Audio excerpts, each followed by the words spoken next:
Have you noticed how quickly your peace can disappear? One message, one comment, one delay, one look that feels disrespectful, and suddenly your chest tightens, your thoughts race, and your calm is gone before you even realize it slipped away. Here's the uncomfortable question this video asks. What if the problem isn't that the world keeps provoking you, but that your mind hasn't been trained to hold its ground yet?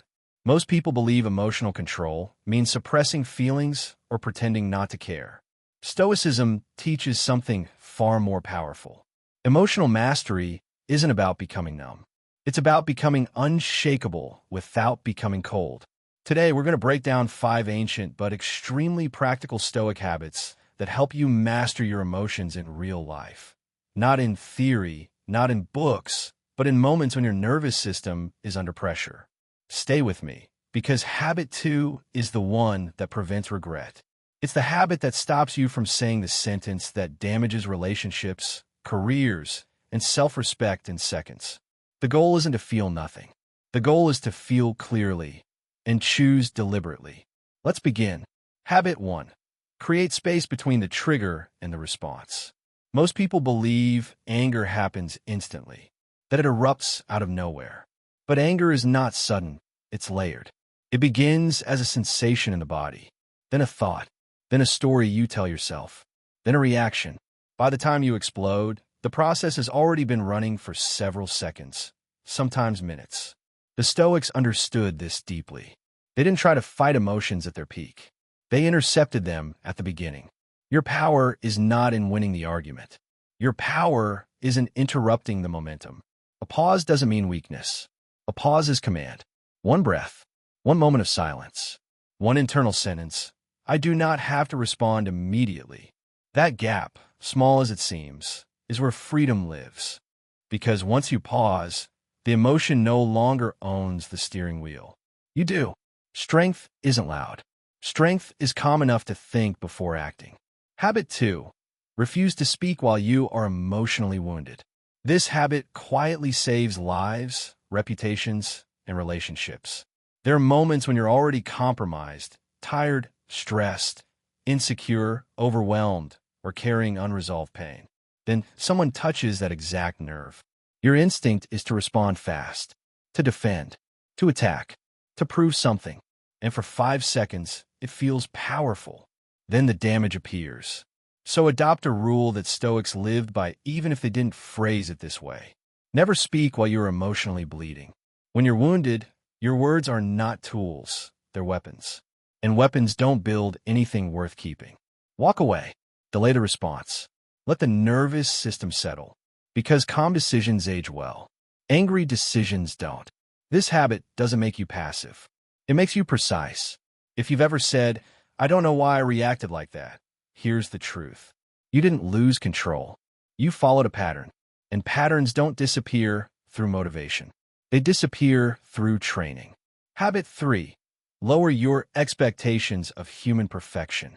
A massive amount of anger comes from a single hidden demand. I expected better. You expect honesty from people who lie to themselves. Consistency from people who don't understand who they are. Empathy from people who never learned how to feel safely. Stoicism isn't pessimism, it's clarity. When you stop expecting people to behave better than they are capable of behaving, you stop taking their flaws personally. You no longer outsource your emotional stability to strangers, coworkers, or family members who never agreed to carry it. This doesn't make you cynical. It makes you grounded. You can still set boundaries. You can still walk away. But you stop being surprised by reality. And when surprise disappears, anger loses fuel. Habit 4. Build an inner fortress no one can enter. The Stoics often describe the mind as a fortress, not a wall against love, but shelter against chaos. When your sense of worth depends on validation, approval, control, or recognition, you become fragile, easy to provoke, easy to destabilize. The fortress is built through quiet, daily acts of discipline, sitting in silence instead of escaping into constant noise, reflecting instead of reacting, saying no without guilt, cutting habits that weaken your self-respect, walking away from environments that drain you. choosing long-term purpose over short-term comfort. Every act of self-command adds another stone.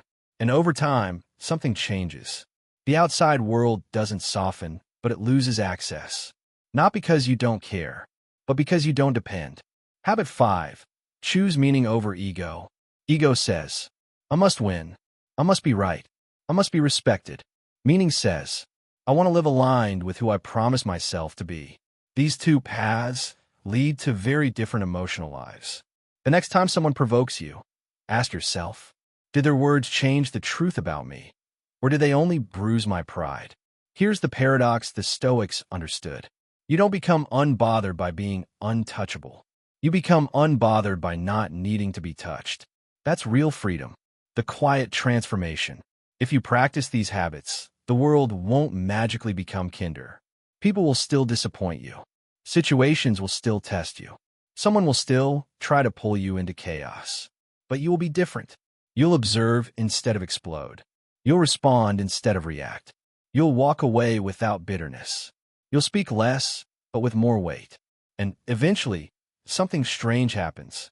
People stop trying to provoke you because they sense there's nothing in you that reacts on command. Stoic conclusion. Calm is not a personality trait. It's a trained condition. Peace is not something the world gives you. It's something you protect. This is Stoic Tomorrow. We're not here to win every argument. We're here to win ourselves. If this helped you, support the channel by liking and subscribing. More Stoic psychology is coming. And now I want to ask you, which of these habits do you struggle with the most? And what situation is testing your emotional control right now? Stay steady. Stay disciplined. Stay aware. And I'll see you in the next one.